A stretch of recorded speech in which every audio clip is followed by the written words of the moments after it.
And we're live because that's how we do it here when we drink beer. So, hi, welcome to. I'm already drinking the beer. Hi there, boys and girls. Welcome to the latest fanciness that is the can opening extravaganza of the Crafty Boys. This is episode 188, and we are sexy as hell. And of course, we have an issue this week where Dave picked the beer, and then Dave picked the beer yesterday, which normally is okay. But again, for some reason, Dave enjoys picking beer that is available only in his local restaurant, local beer store. He doesn't look around for No, I was told we had done plan or anything. So then he picked a beer that we did in episode 71 back in 1984. So, so Dave, explain yourself to the crowd. I was looking for something we could do, and hey, there it was.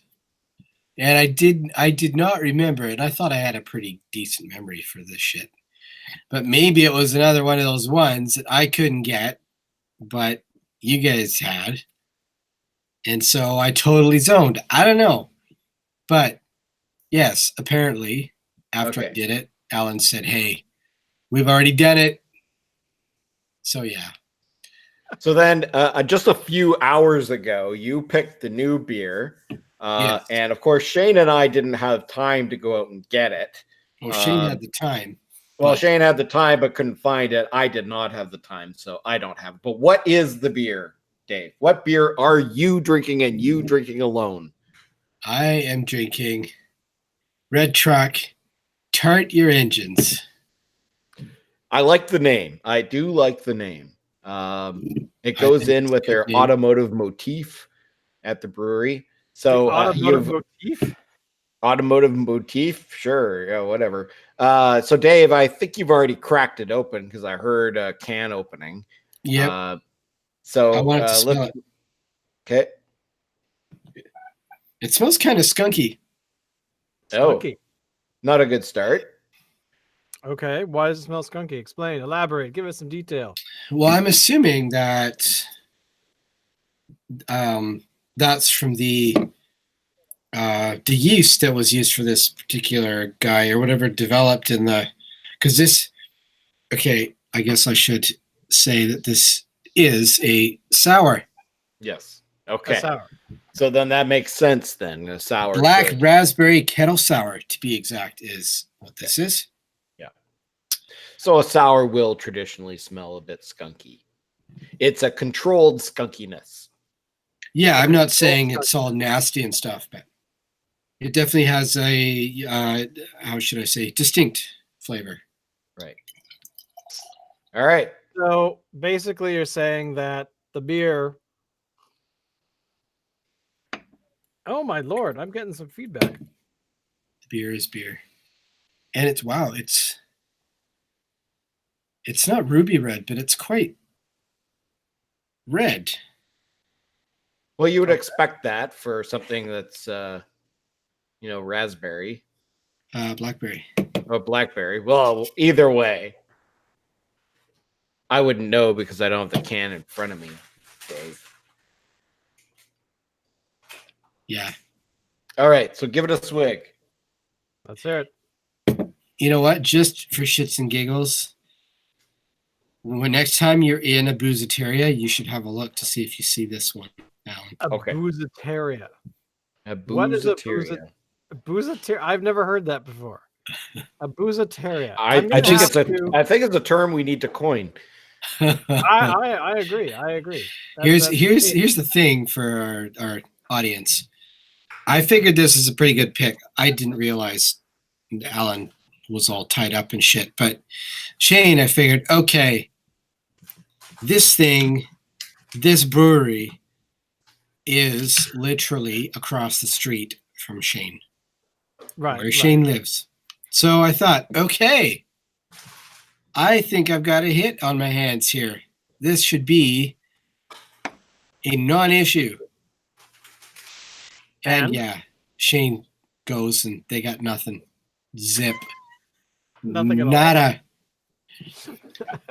Just bizarre. Probably because that beer is like World War II surplus or something from Red Truck.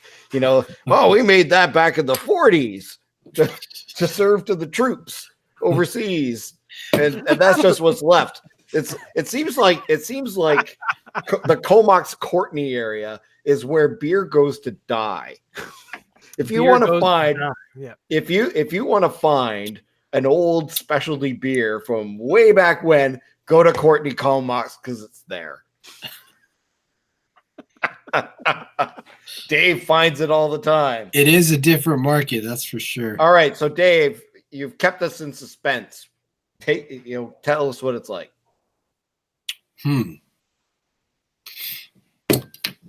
So it's very, very mild. It's very mild. Like I want to say it's a bit like a fruit juice. Okay. But without the sweetness. It's not like lip puckering sourness. No. You definitely get some. You get some. So if you want, if you're looking for your sourness, then there is some for sure. But so elaborate. You mean like you've got like a punch in the face sour? Are we talking like no, I'm not a fan of punch in the face. So if maybe that's, if you like getting a punch in the face, you may not like this one. Okay. You might want to talk to, Mike Tyson or something instead. But it's got a nice edge to it. Right. Yeah. But it's very light. It's definitely a summer thing. Because I'm not even sure how I can describe it. It's super, like there's very little body to it. That's not necessarily a bad thing. But there's very little body to it. Now, I'm going to go on a limb and suggest I've actually had this beer before at maybe not this past beer fest, but the one before that. Tart Your Engines kind of it sounds familiar to me. So I'm thinking I've tried this before. I was kind of, if it's the one I'm thinking of, and I did try a sour from Red Truck. I remember that. And it was good, not great. I hadn't had, I had other sour beers that were much better than that one. Not to say that it was bad. Certainly wasn't. It was. But I'm the kind of guy that likes it, if you're going to have a sour, punch me in the face with it, Yeah. I want to walk away with a black eye. Yeah, I mean, like when I think of a sour, I always want the sour to be right away. I don't want it to linger because the sour aftertaste that you get sucks. It does. It sucks. It's terrible. It's sweet. It's gross. Yeah, so now, what I'm sours have we hit done me in on the the face. Show? Oh, did we do like we did a we've done a few. Oh, we did Lord. We did a Brett sour from Spinnakers. Right. We have done one from Four Winds. We've done quite a few actually. I'm just gonna look here because I know that we have the. Did I mark them as sours? I must have. Yeah, there we go. So, yeah, you're right. We've done actually a lot. Now it is sour season though too. I mean, as Alan pointed out earlier, the beer that Dave picked was one we did in episode 71, which is the initially picked. Right. So the blueberry blast kettle sour from Dead Frog. And we did that back in 2016. Episode 71. So whenever that was. That was August of 2016. Now, I'm curious actually if the beer has changed, if the formula, the recipe has ever changed. I would highly doubt it. But that's sort of my read as well. We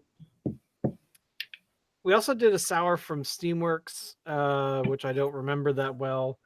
Steamworks is never a memorable beer for me. I don't know why. Same. But, Or if it's memorable for the wrong reasons. Like, but why? But why like are that sours? cucumber beer. Oh yeah, I remember that one very well. Had. But how are what's the word? How are why are sours a spring beer? Because they always seem to start showing up around Marchish. I don't know if I agree with that. No, I always think of them as I think you see them year round. Yeah. Yeah. The sours are kind of like they're the beer style du jour from like say 2 years ago. Yeah, well, I remember last year was a hazy IPA, which is going to continue into this year, which I'm all for. I think I think have the no sour problem with those the sour beer craze kind of started maybe say 3 years ago, and it got very popular very fast and then died out just as quickly. People are still making sour beers, but it's not as popular as it was a few years ago. No. So very strange. It's had its day. Is it ever going to come back? Do you think? Everything comes back. Acid Well, if acid wash jeans can come back, sour beers can come back. Well, it's the 30-year cycle, right? It's that whole thing where you have a trend that goes away, and then 30 years later, the trend comes back. Like, wasn't it? They just changed the name. Wasn't it like the late 2000s where the bell bottoms became a thing again? Yes. Or flares? Yes, they were I always remember instead of bell bottoms. But. Yeah, well, I remember my dad talking about flares many eons ago, but because he and I are short in stature, the flares look really weird on short legs. So yeah. By the way, the beer I'm drinking this evening is a beer that I brewed in the summer of 2017. Or sorry, of 2017. It is an Imperial IPA. It's very, very dark. It's been sitting in a bottle for the last 2 years. And has it stood up? It's gotten way better. It definitely has aged well. Yes, the Peanut Gallery took it and they enjoyed it. So there you go. But I'm liking it. But it's really powerful. I think when I did this, I seem to remember it was about 11%.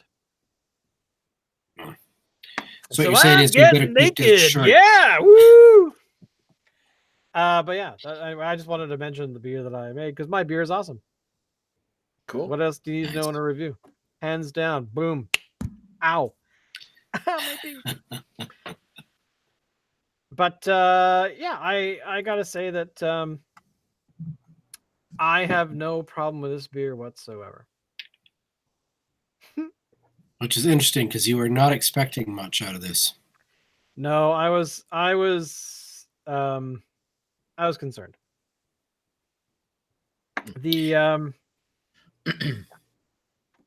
But I'm not now. All is well.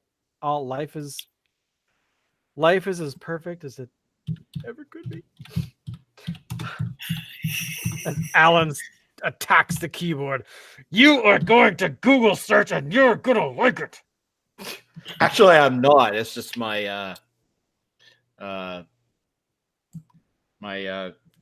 microphone is very sensitive. So, what was the link you sent through? I missed it.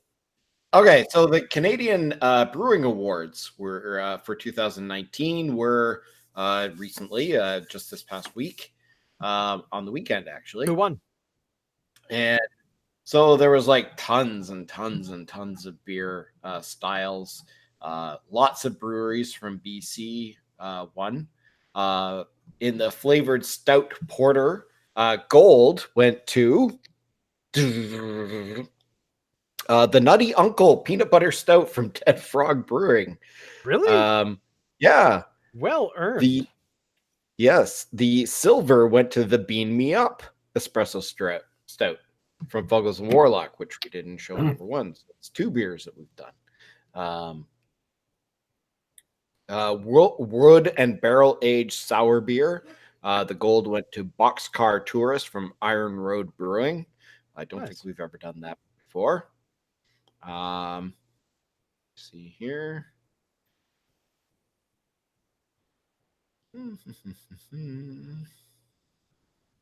Just kind of going through some of the winners here. Right. Experimental beer. Okay. So the gold went to Red Racer After Hours Pale Ale, which also won Best Beer in Show. Now, this is a special beer. It's called After Hours Old Fashioned Pale Ale. It's based on an old-fashioned cocktail. It has strong notes of orange peel and orange zest with a hint of malt sweetness, a kiss of whiskey, and garnished with a cherry. Now,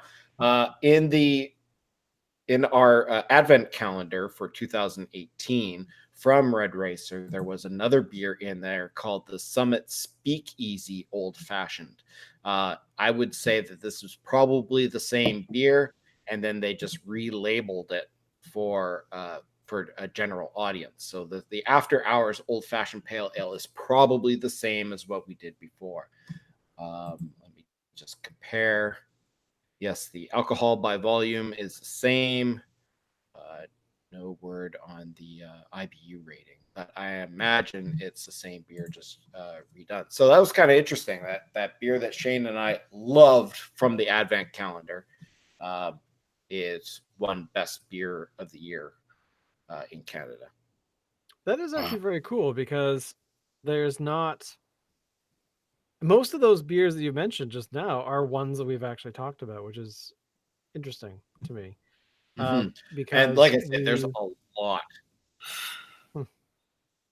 Well, we're just gonna have to start brewing more, boys, so that we can have our beer winning awards like that. Now, this is actually a good one here. I've tried this beer myself. We have not done it on the show. Special honey or maple lager or ale category. The silver went to the Heist Maple Stout from the Cannery Brewing Company. That was an incredible beer. If we can all find it, I would highly suggest that we do it. I'm just looking through some more here. Interestingly, wheat beer, North American style, the gold went to Parallel 49 for Jerkface 9000, which is a beer I haven't tried, although I've wanted to try it just for the name. Well, we should try. I know that I've had it. I don't remember where, but I know that I have had it. I've seen it around a lot. Oh yes, me too. I definitely would. We should do that on the show next week. Jerkface 9000. Why not? Sure. Like I said, there's probably about 30 different categories here with 3 beers in each category. So, but it's an interesting read, and lots of BC breweries have won. So congratulations to them.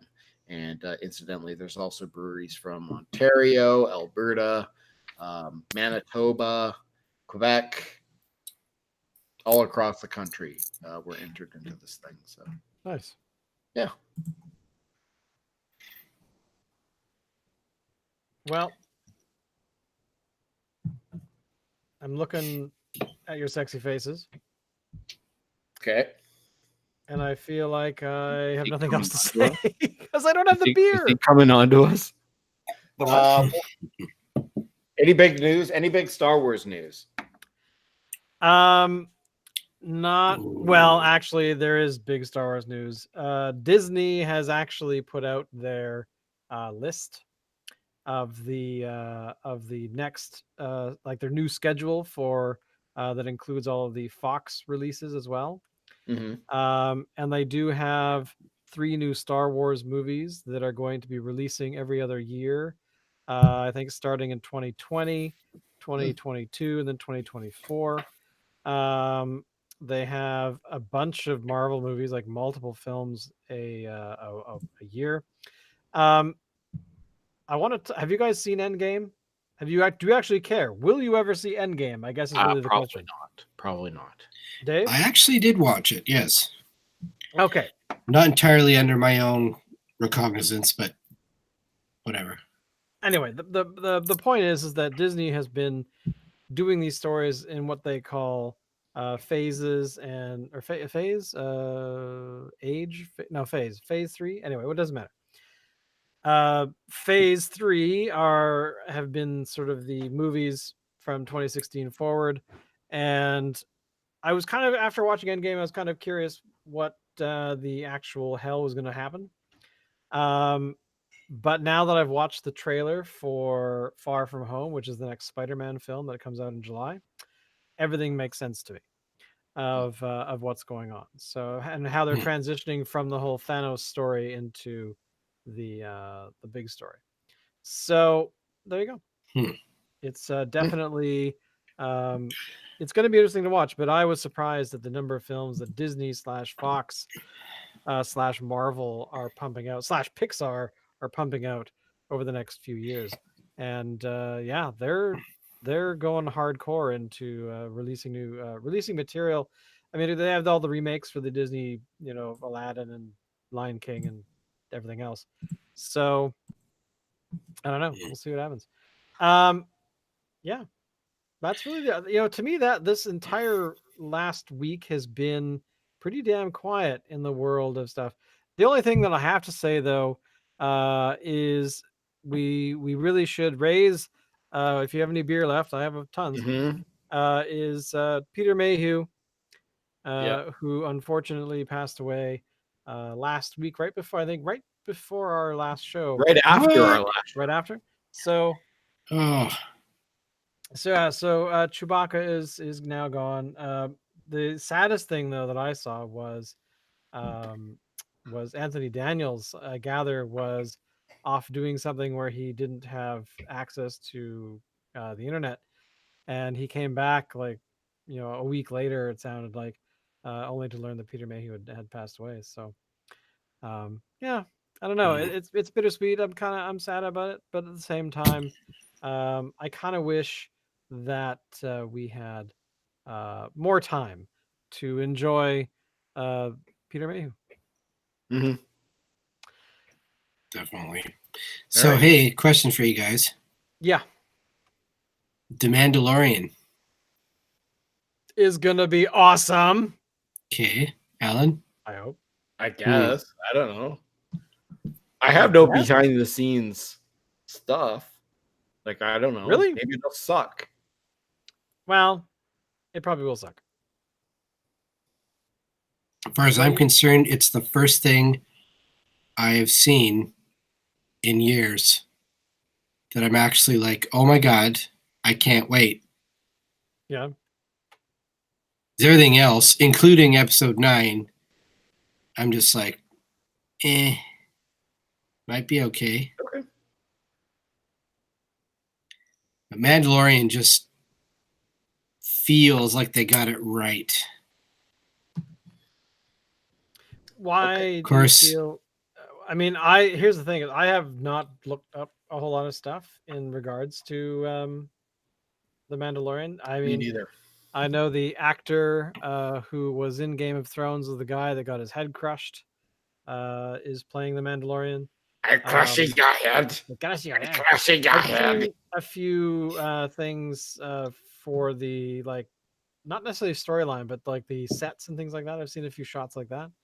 I don't know. I'm kind of I to be honest, to me it's going to be a mystery because I haven't really been following it, mainly because I don't have Disney Plus. When it releases, it's only going to be available in the US. So, to you, Disney. What? Yeah, exactly. And this is the whole crap that get over the regional stuff. It's done. It's finished. Welcome to the entire globe. If you're going to release it, don't be pussies and just release it. So, yeah, it's kind of sad. To me, it's not awesome in that respect.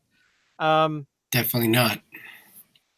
So, but again, I know we're back. We're entering back into the world of siloing, and everyone has their own thing rather than, Here's the thing.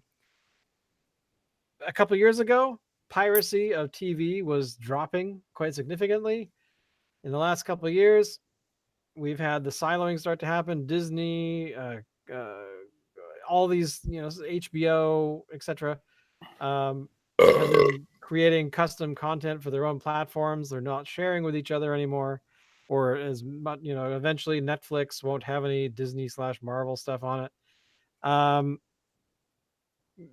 And yeah, and piracy is on the rise again. I mean, Netflix had the answer. We are going to have a whole bunch of stuff. We're going to make our own stuff, but we invite other people to, we'll pay you to come here. And now they're like, yes, but we must have our slice of the pie. Well, I guess, but you're not going to stop piracy. I don't care what you guys think. It's going to continue. So good luck. So yeah, I don't know. I just wish that it was a bit more fluid with their content sharing. Make your own stuff, but share some of your other stuff elsewhere. And cable companies like, yes, just get cable. And it's like, no, because you're way too expensive. I want to spend $10 a month on on something that I actually want to see. So anyway, who knows? Yeah. At the end of the day, beer is still awesome. So there we go. Thank you, Peanut Gallery. All right. On that note, thank you all for being very lazy with us this evening. Make sure to follow us on all the hoopalas and the socially things. Spread the word about the show, about how amazing Dave and Alan are and how readily ignorable I am. Or is it that I'm the awesome one? Who knows? I think that's probably the case. But I'm drinking beer you can't buy because this is the last bottle of it. So, but we'll see you all next week. Same bat channel, same bat time, and hopefully we'll have clothes. Bye.